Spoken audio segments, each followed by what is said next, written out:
Assalamualaikum, hi guys. In this video, kita akan masih lagi fokus tentang isomerism, where we are going to learn how to define stereoisomerism, how to describe cis-trans isomerism due to two key components, and you have to identify cis-trans isomerism based on given structural formula. So first mari kita recap balik isomer yang kita dah belajar. So isomer ni dia adalah compounds with same molecular formula tapi different arrangement of atom, dan kita ada dua jenis. Satu adalah structural isomerism. Kita dah fokus kat sini, ada 3 jenis in the previous video.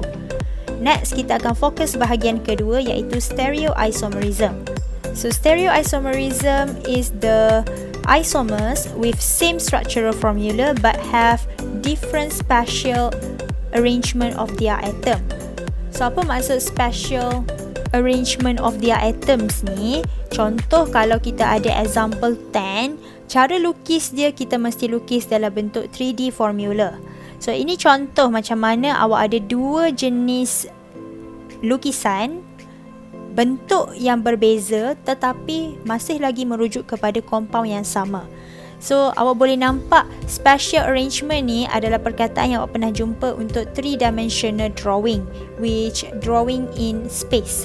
This is how you susun atom dalam compounds in the different arrangement in space. So ini adalah spatial arrangement of the atoms.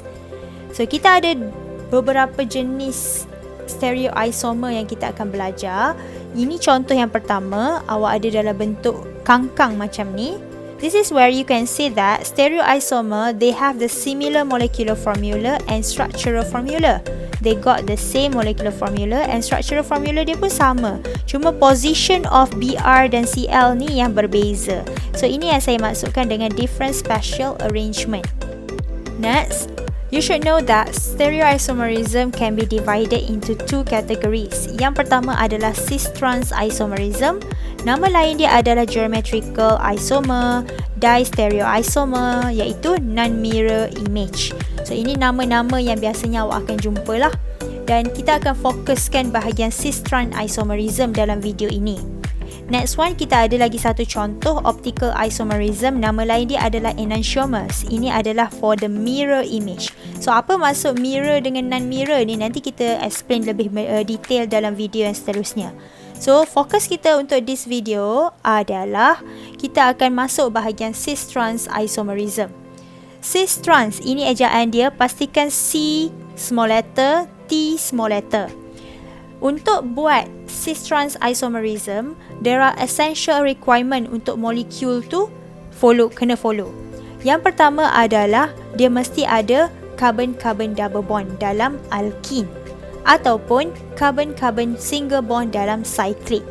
So ada dua sahajalah dia boleh buat, untuk cycloalkane dan juga alkenes.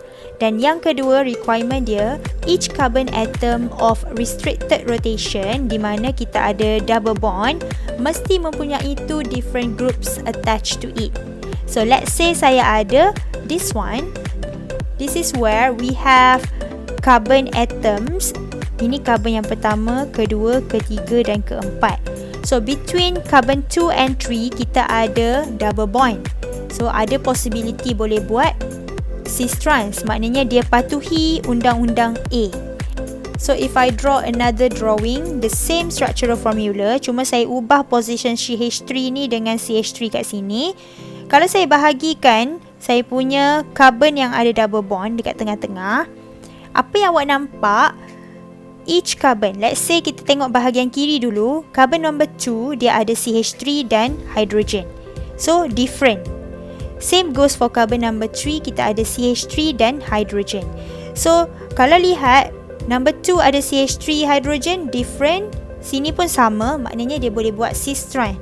Dan 2 sides here mesti ada same group, iaitu antara 2 dan 3 mesti ada same group untuk buat cis-trans. Supaya same group yang saya bulatkan ni boleh ubah posisi dia menjadi like this structure.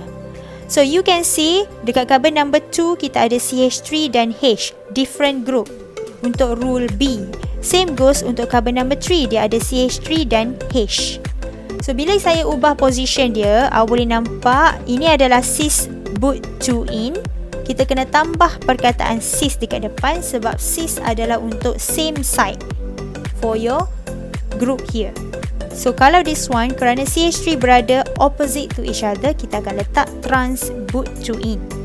So nama ni jangan bimbang lagi, just awak perlu tahu cara nak detect sahaja sebab nama kita akan belajar dalam chapter-chapter selepas ni.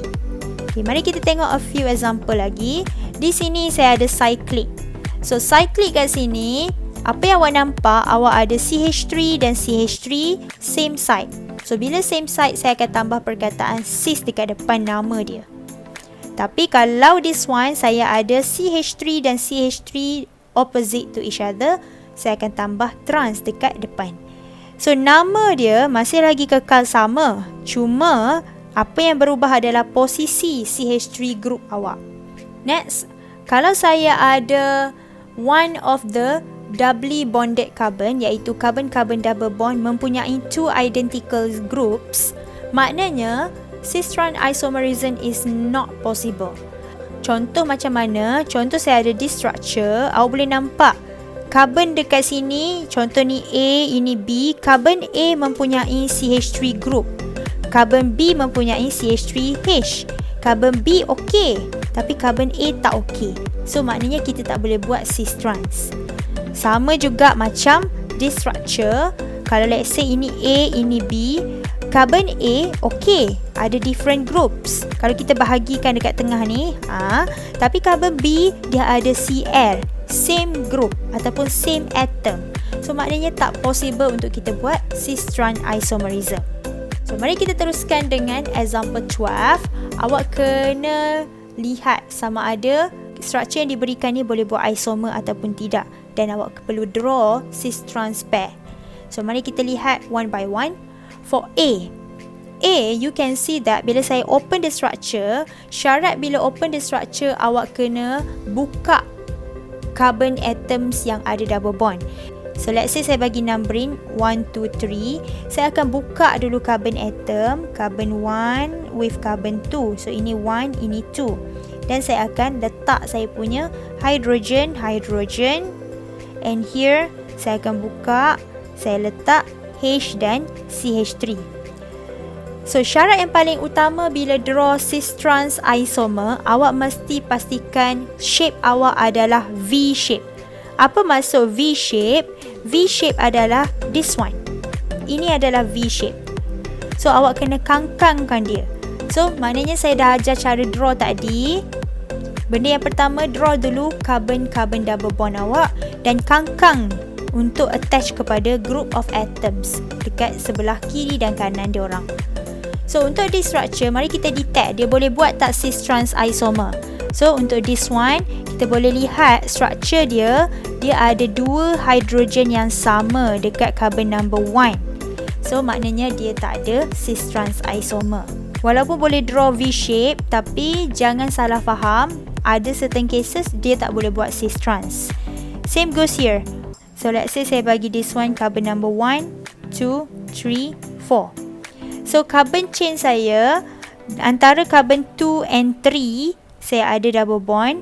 So untuk carbon 2 saya ada CH3. So sama group, tak boleh buat cis-trans. Next, kita ada this structure.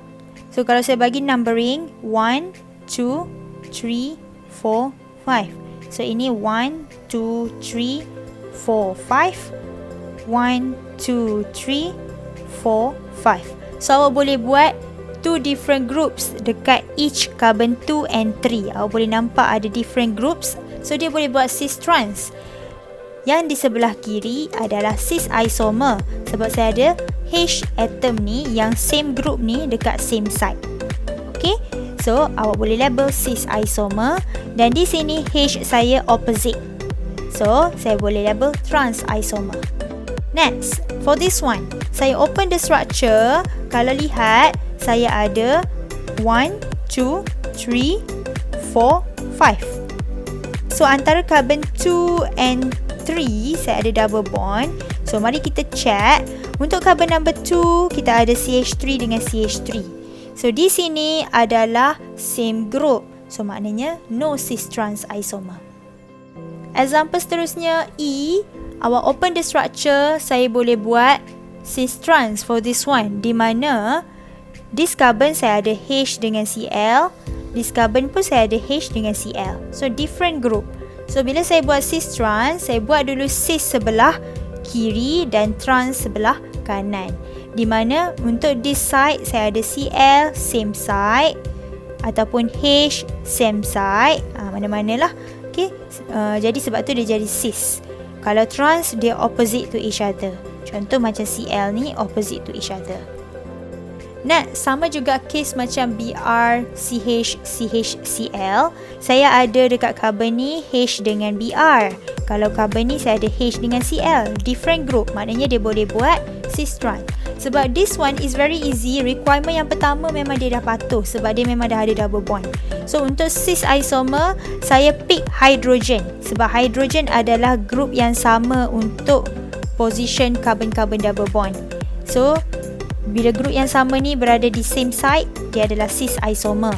Kalau this one dia ada H opposite to each other, ini adalah trans isomer.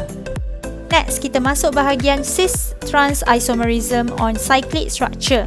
So, untuk example 30 ni, saya ada contoh satu cyclic structure macam this one. Syarat yang paling utama adalah awak kena pastikan dia punya structure adalah cyclic ring dan dia tak boleh ada double bond. So, dekat sini, apa yang awak nampak adalah dekat position carbon number 1 dan juga carbon number 3, awak ada cis trans isomerism where you can see Cl and Cl dia berada dekat same side. So, kalau contoh saya ubah position saya punya Cl kepada opposite to each other, saya akan dapat like this drawing. So, nama dia masih lagi sama, cuma position dia untuk di bawah ni adalah trans, untuk yang di atas adalah cis. Okay? So, ini cara nak detect dalam cyclic ring. Dan satu benda yang awak kena faham, kalau dalam double bond yang biasa, open structure macam contoh yang saya tunjuk sebelum ni, dia punya double bond antara carbon adjacent to each other. Macam contohnya carbon 2 dengan 3 ataupun carbon 1 dengan 2, sebelah menyebelah. Tapi untuk cyclic ring, dia boleh je jadi antara carbon 1 dengan 3 macam this one. Ataupun maybe antara 2 dengan 3. So dia boleh jadi macam-macam sebab dekat sini dia tak perlu ada double bond, dia perlu ada single bond dan mesti pastikan carbon yang terlibat itu mempunyai different groups attached to it. Contoh carbon 1 dia ada Cl dengan H, same goes for carbon 3. Next kita go for example 14. So saya ada dua contoh kat sini, macam mana saya nak detect yang mana satu cis trans. Kalau lihat carbon yang terlibat adalah this carbon. Contohnya ini A, ini B. So ini A, ini B.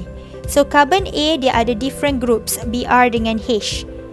Carbon B ada Cl dengan H. So maknanya dia patuhi requirement untuk buat cis trans dan dia dalam cyclic structure yang hanya ada single bond. Seterusnya, di sini dia punya position adalah adjacent to each other. Dan bila awak nak tengok awak punya group yang sama, either they are on the same side or opposite to each other, yang sama adalah hydrogen. So hydrogen ni at the same side, sebab tu yang sebelah kiri ni adalah cis. Yang sebelah kanan dia opposite to each other, ini akan jadi trans. Okay, nama ni jangan terlalu pressure sangat sebab nama ni kita akan more detail nanti dalam chapter seterusnya. Untuk this one, awak just perlu tahu macam mana nak identify sahaja. Okay, next one. Dia minta awak draw the cis trans isomer structures of cyclopropane dicarboxylic acid. So, cyclopropane maksudnya dia ada cyclic ring 3 carbon. Dicarboxylic acid maksudnya dia ada setiap satu carbon ni ada carboxyl group. So, macam mana saya nak draw saya punya structure? Saya draw dulu saya punya cyclic. Tapi sekarang saya nak draw dalam bentuk cis trans. Kalau open chain dia mesti bentuk V shape. Tapi kalau this one saya kena draw dia memanjang. So salah satu ni saya akan draw COOH. Another one more dia ada H. Lepas tu ini pun COOH. Dan another one more dia ada H. Dan macam mana pula untuk carbon yang dekat sini? Carbon dekat sini dua-dua adalah H, atas dan bawah. So you got the first drawing, dan kalau lihat kita punya carbon, contohnya ini adalah 1, ini adalah 2, ini adalah 3. Carbon 1 and 2, both of them dia ada different groups. Ini dengan ini attached to it. So yang different group tu kita mempunyai same side for COOH, COOH ataupun H dengan H. Ini adalah cis, dan kalau saya nak draw untuk trans, masih lagi mula dengan segitiga yang sama, cuma saya punya COOH ni saya akan letak opposite to each other. Okay, fill in dengan hydrogen, dan carbon yang nombor 3 ni masih lagi kekal dengan 2 hydrogen, awak akan dapat trans. So ini adalah macam mana awak draw the structure for this example. So as a summary, untuk different compounds with the same molecular formula yang kita faham sebagai isomer, kita dah belajar type yang kedua, iaitu stereoisomerism.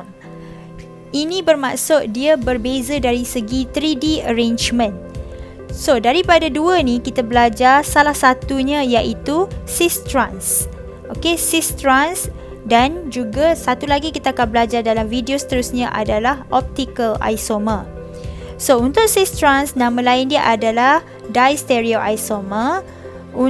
Ini adalah non-mirror image. Kalau enantiomer, ini adalah mirror image.